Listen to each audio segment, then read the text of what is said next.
Gracias por acompañarnos como todos los lunes en este punto horario, cerrando ya la jornada. Nosotros estamos hablando con los candidatos, los que quieren ocupar un cargo en las próximas elecciones, ponen su nombre a consideración. Por eso nosotros aquí en esta tarea de a favor y en contra, es un producto de 5 días y del Independiente, parte de justamente las iniciativas de Editorial de Negocios. Queremos que usted al terminar la jornada los lunes tenga la chance de escucharlos y sacar sus conclusiones para después ir a votarlos o no, tal vez también el día de las elecciones. Por eso hoy nos acompaña en esta primera parte. Vamos a estar conversando con Eugenia Peroni. Ella es candidata a diputada por Asunción, por la Alianza Encuentro Nacional, que está teniendo figuras bastante interesantes. Han salido de la zona de confort, seguramente de sus lugares habituales, y están conociendo un poco lo que es la dinámica de la política. Eugenia, gracias por tu tiempo con nosotros. Muchísimas gracias a vos, Juan Pablo, y a toda la audiencia por estar unos minutos y escucharnos. Esto que decía justamente, me gustaría un poco tu mirada en torno a este tema. Salir de la zona de confort y entrar un poco a conocer lo que es la política. ¿Qué te está sorprendiendo? Bueno, la verdad que me sorprenden las dinámicas. Yo creo que salir de la zona de confort no es algo difícil para mí y probablemente para muchas de las mujeres hoy en día, porque uno desde el momento que es madre ya sale de su zona de confort, por lo menos los 2 primeros años, ¿verdad? Okay. A mí me tocó, tengo 2 hijos, entonces son 4 años que vivo saliendo de la zona de confort. Entonces es como que estamos más acostumbradas a eso, creería, sin ánimo de separar a los hombres de esto. Pero de verdad en la política yo creo que las dinámicas son muy distintas. Yo estoy muy acostumbrada a trabajar con poblaciones vulnerables desde siempre, pero siempre se miden los objetivos de acuerdo a mi trabajo. En cambio, hoy se van a medir mi objetivo de acuerdo a cómo la gente responda a lo que yo hago, ¿verdad? Y eso ya está ocurriendo ahora. Entonces, en las redes sociales, que nos facilitan muchísimo la comunicación, uno tiene voces a favor y en contra, y yo creo que eso es un trabajo socioemocional que tenemos que hacer los candidatos constantemente, porque desde ese momento donde la gente que está en contra empieza a opinar en contra de tu candidatura, valga la redundancia ahora, o en contra de tus propuestas, o quizá no te conocen ni opinan al respecto, uno tiene que entender que somos todos distintos y que todos opinamos distinto, entonces se trabaja como la parte socioemocional muchísimo. Ahora se vive una suerte de sensación de que parece que va a cambiar la cosa, ¿no? Que la gente va a participar, que va a comprometerse, que va a ir a dejar su voto ese día de las elecciones. Al salir y caminar con la gente, ¿crees que realmente eso se puede traducir? Bueno, yo lo que veo es mayor interés.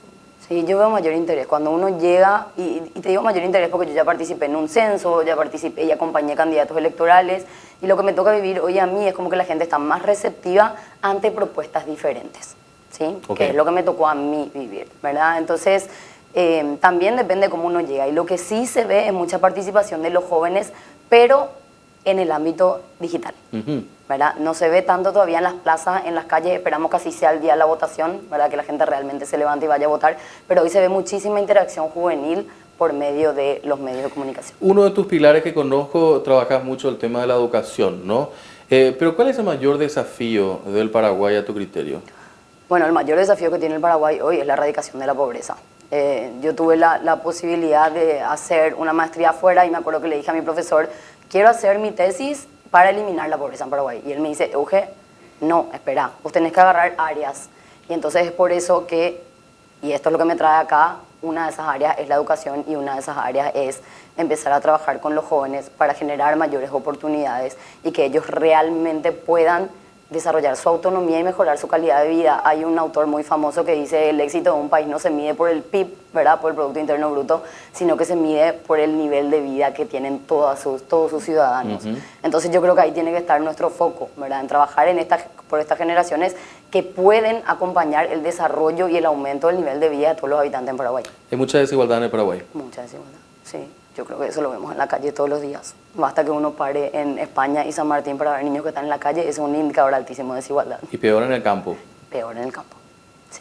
La pobreza es peor en el campo, no así la desigualdad, ¿verdad? Porque las condiciones en las que viven muchas comunidades son todos ya están en extrema pobreza o pobreza, sin embargo acá vemos como muchos ricos, muchos pobres. Como que es más confrontativo acá en la capital y en las ciudades urbanas. En algunos ejemplos en el mundo se vio, por ejemplo, Venezuela, sí. Esa fuerza, Argentina está viviendo eso, sí. Contenida todavía en muchos de los casos. ¿Paraguay podría llegar a alguna explosión, crees, en algún momento? Yo creo que eso es un debate que tenemos que profundizar más, porque en Argentina se ve eso, pero ellos tienen un nivel educativo diferente al nuestro. Ajá. Entonces la gente que tiene menores ingresos tiene conocimientos para poder salir a la calle a manifestarse. Okay. Hoy nosotros tenemos una educación muy limitada, basta con mirar nomás los estudios, ¿verdad? Que 82% de la población es analfabeta funcional, o sea, si acá somos 10, 8, no entendemos lo que estamos hablando, ¿verdad? Y el 90% de los estudiantes de 15 años no resuelve el problema, entonces ¿cómo le vas a pedir que vayan a manifestarse por sus derechos? ¿La vieja política se aprovecha de eso? Y yo creería que sí, sí. Sí, porque al tener ciudadanos que no se manifiestan, uno tiene ciudadanos que se someten y eso hace que no puedan participar en la democracia. ¿Y cuál es el principal eje de la democracia? La participación activa de los ciudadanos. Ahora, Eugenia, la otra cuestión también, y un poco haciendo un link con eso que estás diciendo, el tema de la educación. Sí. Estamos en un proceso ahora de debate público sobre si funciona o no funciona la transformación educativa desde mucha ignorancia, ¿no? Bueno, yo creería que sí. A ver, la verdad que con la gente que yo hablé, yo acompañé parte del proceso de transformación educativa. Yo visité escuelas en su momento con uno de los ministros. Yo creo que parte de digamos, de la información que está corriendo es desde la desinformación. Okay. Me atrevería a decir que mucha gente con la que hablé, que está en contra del proyecto de transformación educativa, no leyó el documento. Entonces es muy difícil poder debatir o conversar o quizás dialogar nomás con alguien que no entiende que el documento de transformación educativa tiene 9 políticas y 30 estrategias y que en ninguna de ellas se habla de género o de identidad sexual si es que no leen antes. Ahora, si leyeron, yo entraría otra vez a debatir lo que dije anteriormente. Tenemos un 82% de analfabetos funcionales. ¿Qué sensación te dejó la marcha de la semana pasada? Me generó mucha angustia. Otra vez, vuelvo a que yo tengo 2 hijos chicos y que mis hijos están formados en un colegio privado, pero la transformación educativa es para colegios públicos y privados. Y yo creo que la gente que participó en esa marcha realmente no comprendía la envergadura de lo que estaban haciendo. Y al llevarle a niños para que eleven sus voces sobre un tema que no comprenden, te podría decir que es hasta casi una suerte de abuso. Eugenia, la otra cuestión también, hablábamos de la zona de confort al comienzo de esta nota, y una cuestión me parece interesante es consultarte, ¿para qué dejar esa comodidad? Y también, ¿qué te impulsa a candidatarte? Bueno, mira, Juan Pablo, mi papá y mi mamá desde los 12 años me hacen trabajar, ¿verdad? Trabajar, por supuesto, con ellos. No tuve que salir a las calles. Tengo que decir que soy una afortunada, tuve muchas oportunidades y tuve la posibilidad de salir a estudiar en el extranjero, por ejemplo, pero de chiquitita trabajo y desde los 12 años me involucré en barrios vulnerables a trabajar en proyectos de lectoescritura con niños que eran menores que yo. Entonces, para mí el trabajo por la sociedad ya casi que corre por mis venas. Mi papá y mi mamá hicieron siempre lo mismo.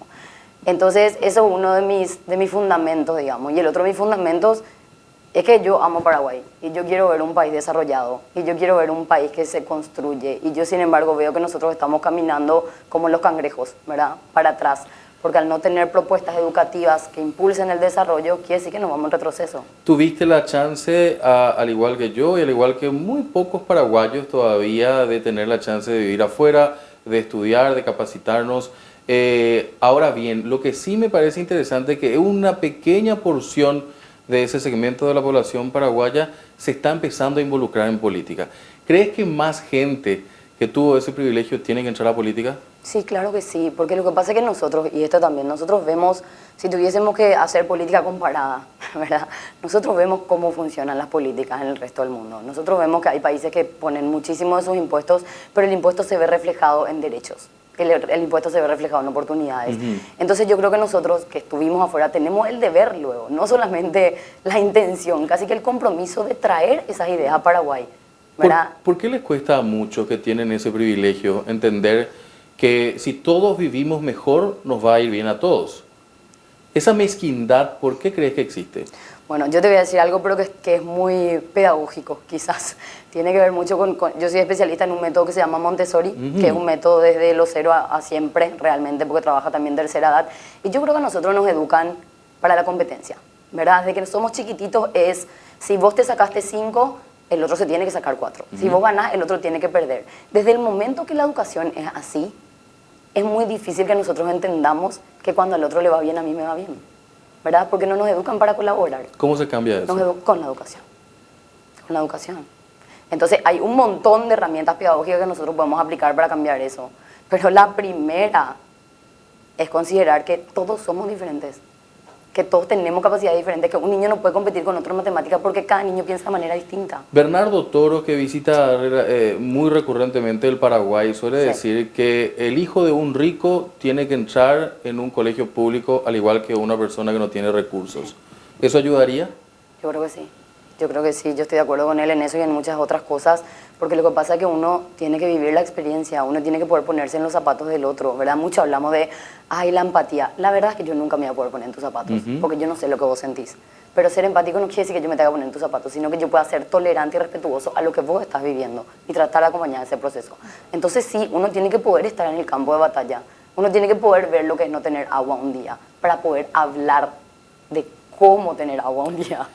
¿Tu buque insignia cuál será? ¿La educación o qué otros proyectos tenés en mente? Bueno, yo tengo 3 ejes fundamentales. Uno es la educación, el otro es la tecnología y el otro es la empleabilidad, que están muy asociados los 3, ¿verdad?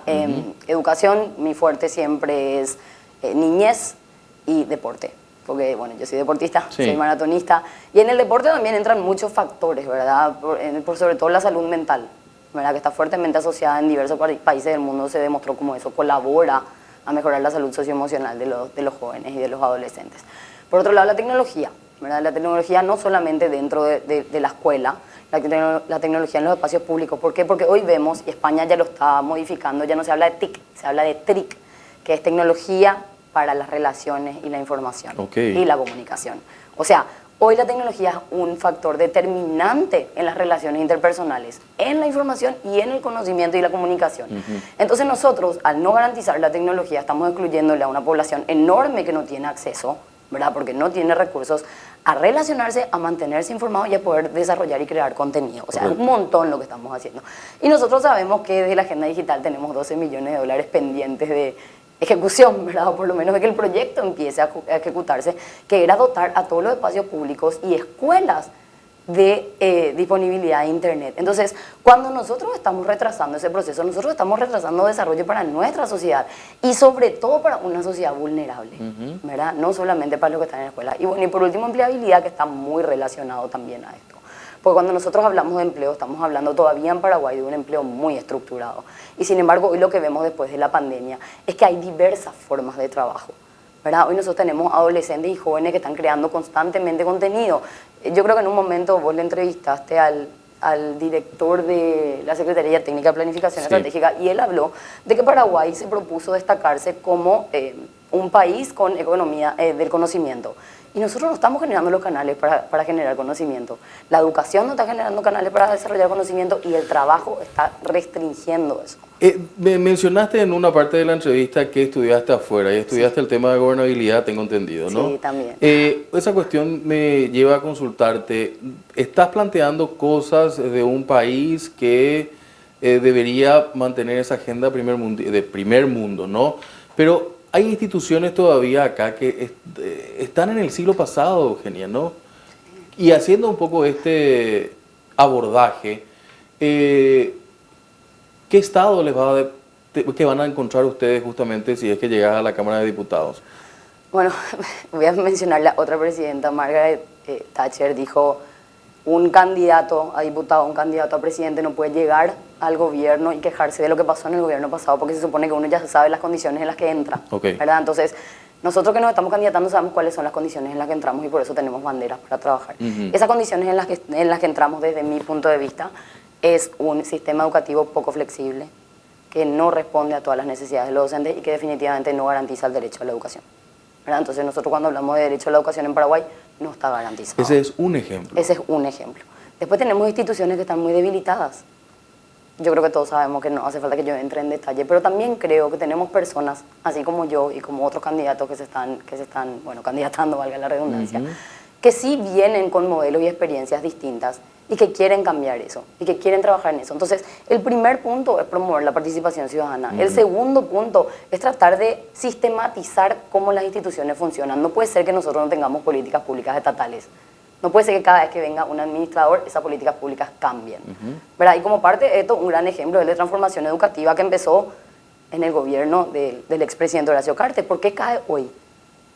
¿Verdad? ¿Cuáles son las intenciones? ¿Cómo es el proceso? Entonces, yo creo que eso nosotros tenemos que plantear para poder realmente fortalecer el proceso democrático. Una de las cosas que yo aprendí en una clase interesante es la división entre policy y politic, ¿no? La división entre políticas públicas y política partidaria, en cierta manera, ¿no? ¿Nos hace falta eso? Nos hace falta. Nos hace falta entender eso, por lo menos, ¿verdad? Y nos hace falta fortalecer, y ahí entro en lo que vos decís. Desde nuestras políticas partidarias están debilitadas las instituciones, ¿verdad? O sea, la institución partidaria hoy es una institución débil en Paraguay, ¿verdad? Hoy nosotros no tenemos un buen manejo de lo que es el esquema corporal para llegar a las elecciones, por ejemplo, ¿verdad? Hoy nosotros no sabemos cuáles son los caminos, o nosotros digo, como la ciudadanía en general, ¿verdad? ¿Cuáles son los caminos para realmente consolidar el voto? ¿Qué es lo que vale mi voto? ¿Por qué yo me estoy yendo a votar o por qué no me estoy yendo a votar? Y después de eso entramos en lo que son las políticas públicas. Eso implica también una suerte de ausencia de educación cívica básica. Sí, por supuesto, pero más que una ausencia de educación cívica, yo te diría que es una ausencia de canales de participación. Porque ¿qué pasa, Juan Pablo? Nosotros nos podemos formar en mucho, pero realmente uno cuando consolida el aprendizaje es cuando implementa lo que estudió. Y si nosotros hoy, imagínate, para ser concejal vos tenés que tener 25 años, para ser senador más de 35, y nosotros decimos que los jóvenes participen, ellos están en bono demográfico, un joven es joven desde los 15 años, nosotros no le estamos dando canales de participación a ellos. Sí, lo sorprendente que siempre critico es que uno sigue siendo joven hasta casi los 40. Sí, exactamente. ¿Verdad? Entonces es como, bueno, está bien, Tomás, yo te doy esta bomba de teoría, pero nunca te dejo que implementes o que apliques. Un partido como el Partido Colorado, un partido de estructura y con años de historia, no permitió que los jóvenes, por ejemplo, puedan tener sus elecciones. Y no, claro, y ahí es donde vamos, ¿verdad? Entonces, hablamos de educación cívica, sí, está bien, hagamos educación cívica, pero ¿y dónde se implementa esa educación? Si nosotros sabemos que el aprendizaje dura lo que dura la implementación, ¿no? Lo que dura el uso. Formas parte de un grupo que, suelo decir, a veces me critican fuerte con relación a este tema, pero me sorprende que han establecido la capacidad de sentarse en una mesa, gente tal vez muy distinta en algunas posiciones, pero que buscan una agenda común, ¿no? Sí, sí. Y gente muy valiosa, José Antonio Galeano, Pedro Mayor Martínez, Amílcar Ferreira, estás vos también y otros tantos. Que ¿cómo se da, un poco para que compartas con la audiencia esos encuentros, cuando dialogan? Bueno, es súper interesante. Yo creo que nosotros nos tendríamos que poner un eslogan que diga en la disidencia está el aprendizaje. Porque sería absurdo que yo te diga hoy que todos coincidimos en todos los puntos, pero sí te puedo decir que llegamos a un diálogo. Nosotros, por ejemplo, todos los lunes tenemos, justamente hoy, ¿verdad? Tenemos 2 horas de trabajo donde cada senador o diputado habla de su expertise y ahí vamos construyendo en cuál es la política que con relación a esa expertise o a ese tema vamos a llevar adelante como equipo. Por supuesto que es mucho más simple tener un jefe en la cabeza que nos diga, miren, esto se hace de esta forma, pero realmente uno aprende cuando le escucha al compañero y puede dialogar con el compañero, ¿verdad? O sea, en el debate. Y esa es como la mecánica, o sea, es muy dinámica, estamos todo el tiempo trabajando juntos, estamos todo el tiempo compartiendo. Hace un tiempo justamente Amílcar Ferreira nos hizo toda una presentación sobre el tema del combustible, ¿verdad? Entonces, así también cada uno muestra su postura y no quiere decir que vamos a asumirla de él, quiere decir que vamos a construir en equipo. Y en relación a eso también están teniendo una suerte de proyección auspiciosa. ¿Cuántos piensan meter cuando hablan? Bueno, en senadores no te puedo decir, pero en diputados queremos meter 2. Y es muy ambicioso que querramos meter 2. ¿Verdad? Porque hablando que ya no tenemos lista sábana, se tiene que mover mucho la alianza, porque también es difícil, o sea, somos 2 partidos y un movimiento, ¿verdad? Que tenemos que conseguir que la gente vaya ese día a votar y vote por la alianza, que es otro grupo que quizás algunos no están a favor o están en contra. Entonces, sí, 2 diputados seguro, y yo creo que quieren meter como 5 senadores. 5 senadores. Sí, 4 o 5 me parece que era así, es mucho. Sería construir la tercera fuerza. Sí, es así mismo, sí. Desde la concertación ya, ¿verdad? No, y realmente yo creo que es importante participar, ¿no? Y esta es una elección donde se ve un poco de ese proceso también como tal. Eugenia, la otra cuestión también, estuve mirando algunas publicaciones en las redes sociales, vi que estuviste muy crítica con relación al tema de agenda digital, me mencionaste algo recién al respecto. ¿Qué hizo falta ahí o qué hace falta? ¿Auditoría, Contraloría? Yo creo que falta, sí, definitivamente auditoría y contraloría, pero también falta gestión. Falta gestión, ¿verdad? Nosotros necesitamos en este momento, y es lo que decíamos antes, de repente cuando uno entra al sector público, y te hablo desde una persona que estuvo muy vinculada a un ministerio en particular, ¿verdad? Uno trata de mover las cosas y son aparatos tan grandes que se mueven solamente cuando hay una línea muy directa desde arriba.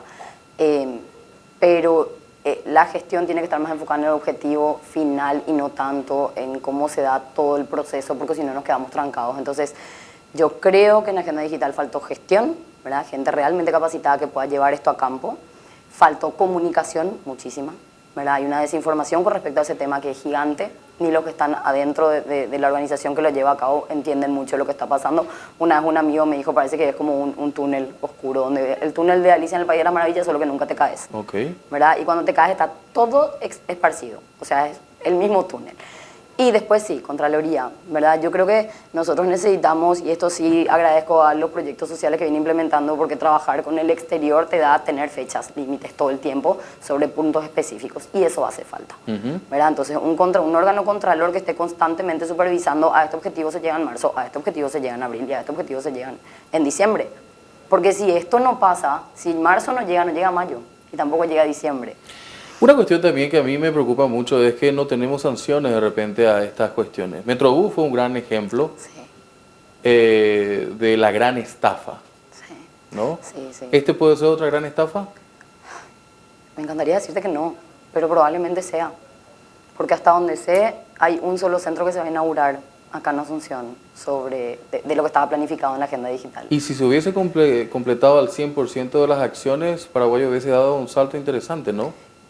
Un salto interesante seguro, y por sobre todo en la pandemia hubiésemos estado más contenidos, hubiésemos llegado con docentes que sabían de habilidades digitales, con estudiantes que podían seguir formándose. Hoy nosotros tenemos alumnos de 5º grado que no leen, Juan Pablo, no leen. O sea, acá ya no estamos hablando de que no leen. Entonces, si hubiésemos tenido conexión a internet, si hubiésemos tenido datos para toda la población, si hubiésemos tenido acceso y asequibilidad, por supuesto que Paraguay iba a dar un salto interesante. ¿Duele el Paraguay? Duele. Todos los días duele. A mí me duele todos los días. Yo me muevo mucho por España y San Martín, y a mí me duele cada que veo a un niño en la calle, a mí me duele cada que veo a una señora en la calle. ¿Y qué es el Paraguay y el paraguayo y la paraguaya? En una respuesta, diría, hasta holística. Yo creo que el paraguayo es mucho esfuerzo, pero mucho desconocimiento. Entonces, un esfuerzo sin desconocimiento generalmente no llega al objetivo, ¿verdad? Entonces, tenemos madres que se esfuerzan muchísimo por mantener a sus hijos, pero no entienden que tiene que haber un Estado que les tiene que ayudar, ¿verdad? Tenemos personas con discapacidad que hacen muchísimo esfuerzo para llegar en silla de ruedas al trabajo, pero no entienden que tienen que reclamar sus derechos de que todos los transportes tienen que ser inclusivos, ¿verdad? Porque eso es lo que tiene que hacer un Estado, ¿sí?